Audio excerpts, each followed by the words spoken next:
నారాయణీయం 66వ దశకం. ఉపయాతానాం సుదృశాం కుసుమాయుధబాణపాతవివసానాం అభివాంఛితం విధాతుం కృతమతిరపి తాజగాథవా మామివ గగనగతం మునినివహం శ్రావయితుం జగద కులవధూధర్మం ధర్మ్యం ఖలు తే వచనం కర్మతు నో నిర్మలస్య విశ్వాస్యం ఆకర్ణ్యతే ప్రతీపాం వాణీం ఏణీదుసహ పరం దీనాః మామా కరుణా సింధో పరిత్యజేత్యతి చిరం విలేపుస్తాః తాసాం హృదితైర్లపితైః కరుణాకులమానసో మురారే త్వం తాభిః సమం ప్రవృత్తో యమునాపులినేషు కామమభిరంతుం చంద్రకరస్యందలసత్సుందరా యమునాతటాంతవీథీషు గోపీజనోత్తరీయైః ఆపాదితసంస్తరోన్యషీదస్త్వం సుమధురనర్మాలాపైః करसङ्ग्रहणैश्च चुम्बनोल्लासैः गाढालिङ्गनसङ्गैः त्वमङ्गनालोकमाकुली च कृशे वासोहरणदिने यद्वासोहरणं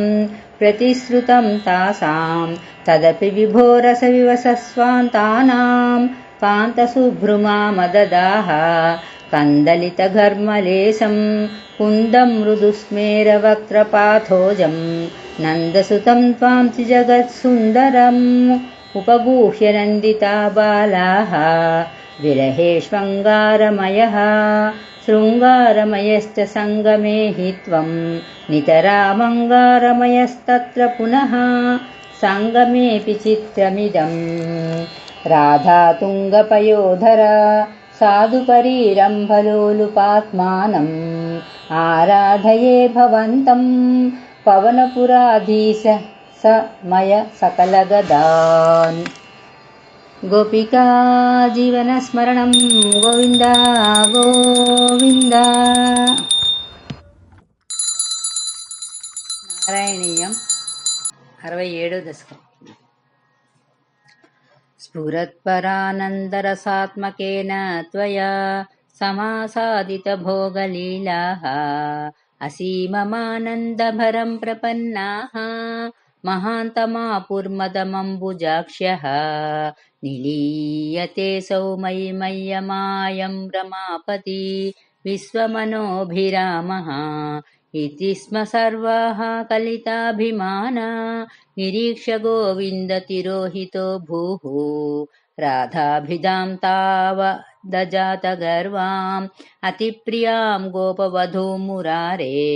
भवानुपादाय गतो विदूरं तया सह स्वैरविहारकारी तिरोहिते धत्वै जाततापाः समं समेताः कमलायताक्ष्यः वने वने त्वां परिमार्गयन्त्यो विषादमापुर्भगवन्नपारम् हाचूतः चम्पककर्णिकारः मल्लिके मालती बालवल्यः किं वीक्षितो नो हृदयैकचोरा इत्यादितास्त्वत्प्रवणा विलेपुः निरीक्षितोऽयं सखि पङ्कजाक्षः पुरो ममेत्याकुलमालपन्ति त्वां भावना चक्षुषि वीक्ष्य काचित् तापं सखीनां द्विगुणीचकारा त्वदात्मिकास्ता यमुनातटान्ते तवानुचक्रुः किल चेष्टितानि विचित्य भूयोऽपि तथैव मानात् त्वया युक्तां ददृशुश्च राधां ततः समन्ता विपिने समान्तात् तमोवतारावधिमार्गयन्त्यः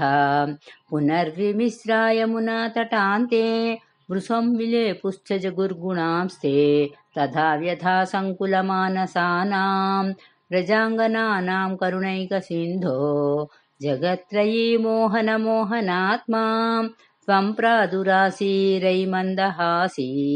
सन्दिग्धसन्दर्शनमात्मकान्तं त्वां वीक्ष्य तन्यः सहसा तदानीं किं किं न चक्रुः प्रमदादिभारात् सा त्वं गदात्पालय मारुते सा गोपिका जीवनस्मरणं गोविन्द गोविन्द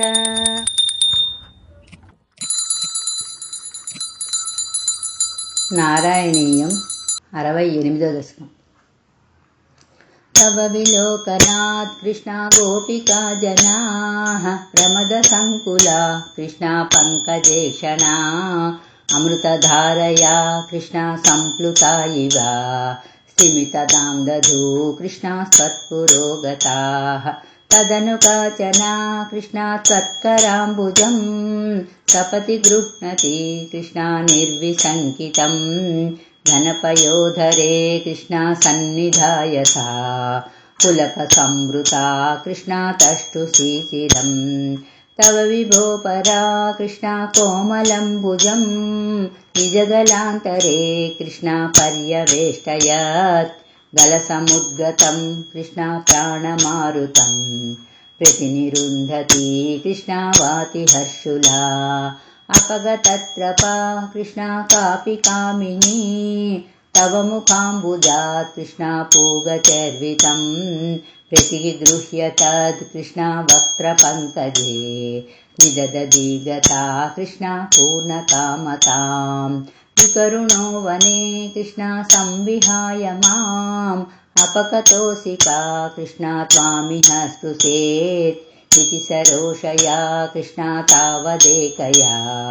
सजललोचनं कृष्णा वीक्षितो भवान् इति मुदाकुलैर्कृष्णा वल्लवीजनैः सममुपागतो कृष्णा यामुने तटे मृदुकुचाम्बरैः कृष्णा कल्पितासने विसृणभासुरे कृष्णा पर्यशोभताः कतिविधा कृपा कृष्णा केऽपि सर्वतो द्रुतदयोदया कृष्णा केचिदाश्रिते कचितिदीदृशा कृष्णा मादृशेष्वपि अभिहितो भवान् कृष्णा वल्लवीजनैः अयि कुमारिका कृष्णा नैव सङ्ख्यताम् कठिनतामयी कृष्णा प्रेमकातरे मयि तु चेतसो कृष्णा वोऽनुवृत्तये कृतमिदं मये कृष्ण इत्यूचिवान् भवान् अयि निशम्यतां कृष्णा जीववल्लभाः प्रियतमो जनो कृष्णा नेदृशो मम तदिह रम्यतां कृष्णा रम्ययामिनीषु अनुपरोधमिति कृष्णा आलपो विभो इति गिराधिकं कृष्णा मोदमेदुरैः व्रजवधूजनैः कृष्णा साकमारमन् कलितकौतुको कृष्णा रासखेलने गुरुपुरीपते कृष्णा पाहि मां गदात् गोपिका जीवनस्मरणं गोविन्द गोविन्द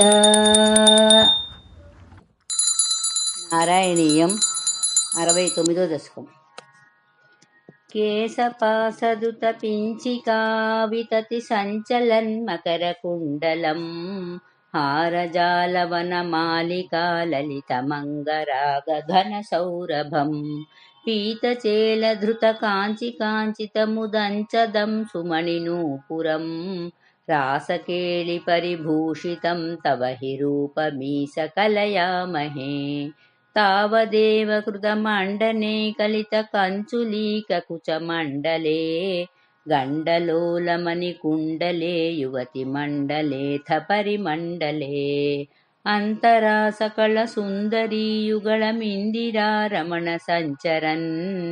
मञ्जुलां तदनु रासकेलिमयि कञ्जनाम समुपादताः वासुदेव तव भासमानमिह रासकेलिरससौरभम् दूरतोऽपि खलु नारदा गदितमाकलय्य कुतुकाकुलाः वेषभूषणविलासपेशलविलासिनी सतसमावृता नाकतो युगपदागता वियतिवेगतोऽथ सुरमण्डली वेणुनादकृततानदानकलगानरागगतियोजना लोभनीय मृदुपादपातकृततालमेलनमनोहरम् पाणिसङ्क्वणितकङ्कणं च मुहुरं सलम्बितकराम्बुजम् श्रोणिबिम्बचलदम्बरं भजतरासकेलिरसडम्बरम् श्रद्धया विरचितानुगानकृततारतारमधुरस्वरे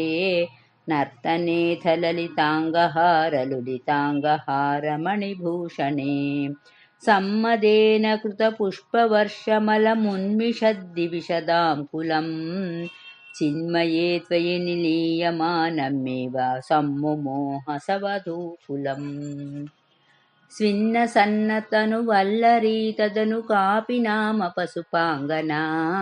कान्तमं समवलम्बते स्म तव तान्तिभारमुकुलेक्षणा काचिदाचलितकुन्तला नवपटीरसारघनसौरभम् वञ्चनेन तव सञ्चुचुम्बभुजमञ्चितोरुपुलकाङ्कुरा कापि गण्डभुवि सन्निधाय निजगण्डमाकुलितकुण्डलम् पुण्यपूरनिधिरन्ववाप तव पूगचर्वितरसामृतम् इन्दिराविहृतिमन्दिरं भुवनसुन्दरं हि नटनान्तरे त्वामवाप्य धदुरङ्गनः किमु न सम्मदोन्मददसान्तरम् गानमीशविरतं क्रमेण किल वाद्यमेलनमुपारतम् ब्रह्मसम्मदरसाकुला सदसि केवलं ननु तुरङ्गनाः नाविदन्यपि च नीविकां किमपि कुन्तलीमपि च कञ्चुलीं ज्योतिषामपि कदम्बकं दिवि विलम्बितं किमपरं ब्रुवे मोदसीं निभुवनं विलाप्य विहृतिं समाप्य च ततो विभो केलिसंहृदितनिर्मलाङ्गनवघर्मलेशसुभगात्मनाम् मन्मथा सह न चेतसां पशुपयोषितां सुकृतचोदिता स्तावदा कलितमूर्तिराददिथमारवीरपरमोत्सवान् केलिखेदपरिलोलिताभिरतिलालिताभिरबलालिभिः स्वैरमीशननुसूरजापयसि चारुनाम विहृतिं यथाः काननेऽपि च विसारिशीतलकिशोरमारुतमनोहरे सूनसौरभमये विलेसितविलासिनी सतविमोहनम् कामिनीरितिः यामिनीषु खलु कामनीयकनिधे भवान् पूर्णसम्मदरसार्णवं कमपि योगिगम्यमनुभावयन् ब्रह्मशङ्करमुखानपीह पशुपाङ्गनासु बहुमानयन्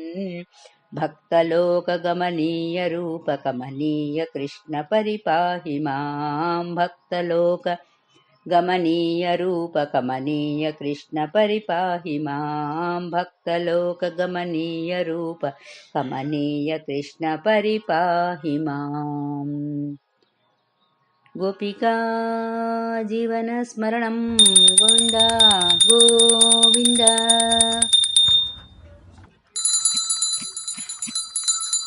नारायणीयं 70వ దశకం इति त्वयि रसाकुलम् अमितवल्लभे वल्लवाः कदापि पुरमम्बिकाकमितुरम् अम्बिकाकानने समेत्य भवता समं निशिनिषेव्य दिव्योत्सवम् सुखं सुषुपुरग्रसीद्व्रजपम् उग्रनागस्तदा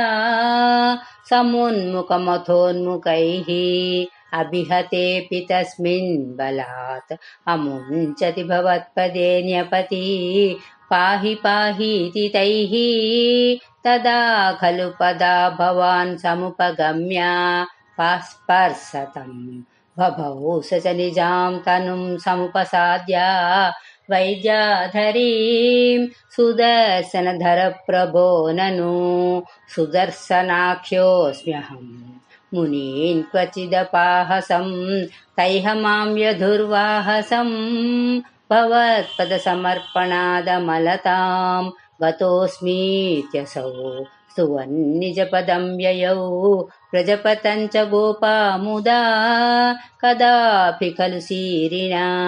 विहरति त्वयि स्त्रीजनैः जहारधनदानुगः स किल शङ्खचूडो बलाः अतिद्रुतमनुद्रुतस्तमथा मुक्तनारीजनम् रुरोचितशिरोमणि हलभृते च तस्या ददाः दिनेषु च सुहृज्जनैः सह वनेषु लीलापरम् मनोभवमनोहरम् रसितवेणुनादामृतम् भवन्तमरीदृशाम् अमृतपारणादायिनम् विचिन्त्य किमुनालपन् विरहता पिता गोपिकाः भोजराजभृतकस्त्वथा कश्चित् कष्टदुष्टपथदृष्टिः ररिष्टः निष्ठुराकृतिरपाष्टुनिनादा तिष्ठते स्म भवते वृषरूपी साक्वरोध जगति धृतिहारी मूर्तिमेष बृहतीं प्रदधानः पङ्क्तिमासु परिघूर्ण्य पशूनां छन्दसां निधिमवाप भवन्तम् तुङ्गशृङ्गमुखमास्वभियन्तं सङ्गृह्य रभसादभियन्तम् भद्ररूपमपि दैत्यमभद्रं मर्दयन्नमदयः सुरलोकम् चित्रमद्य भगवान् वृषघातात् सुस्थिरा जनि वृषस्थितिः रुर्व्याम् वर्धते स वृषचेतसि भूयान्मोदा इत्यभिनुतोऽसि सुरैस्त्वम् औक्षकाणि परिधावत दूरम् वीक्षता मय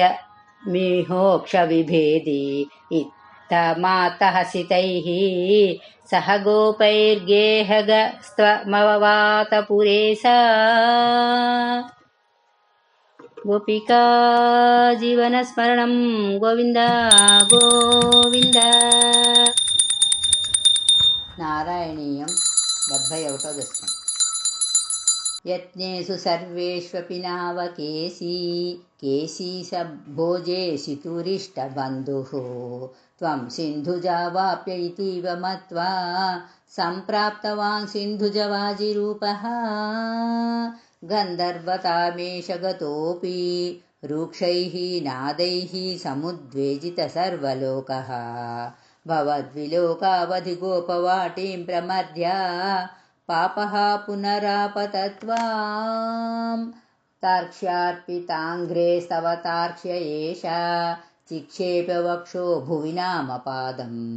भृगोः पदाघातकथां निशम्या स्वेनापि सख्यं तदितीव मोहात्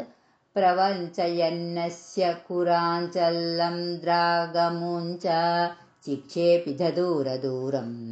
समूर्छितोऽपि ह्यतिमूर्छितेन क्रोधोष्मणा खादितुमादृतस्त्वां त्वं वाहदण्डे कृतधीश्च बाहादण्डं न्यधास्तस्य मुखे तदानीं तद्धृद्धिरुद्धस्वसनो गतासुः सप्ती भवन्नप्ययमैक्यमागात् आलम्बमात्रेण पशोः सुराणां प्रसादके नूत्न इव स्वमेधे कृते त्वया हर्षवसा सुरेन्द्रास्त्वां तुष्टुवुः केशवनामधेयम् कंसायते सौरिसुतत्वमुक्त्वा तं तद्वद्धोत्कं प्रतिरुध्यवाचा प्राप्तेन केशिक्षपणावसाने श्रीनारदेन त्वमभीष्टुतो भूः कदापि गोपैः सह काननान्ते क्रीडनलोलुपं त्वां मयात्मजः प्रापदुरन्तमायो व्योमाभिदो व्योमचरोपरोधी सचोरपालायितु वल्लभेषु चोरायितो गोपशिशून् पशूंश्च गुहासु कृत्वापि दधे शिलाभिः स्त्वया च बुद्ध्वा परिमर्दितोऽभूत् एवं विधैश्चाद्भुतकेलिभेदैः आनन्दमूर्च्छा मतुलाम्रजस्य पदे पदे नूतनयन्न सीमां परात्मरूपिन् पवने सपायाः गोपिका जीवनस्मरणं गोविन्द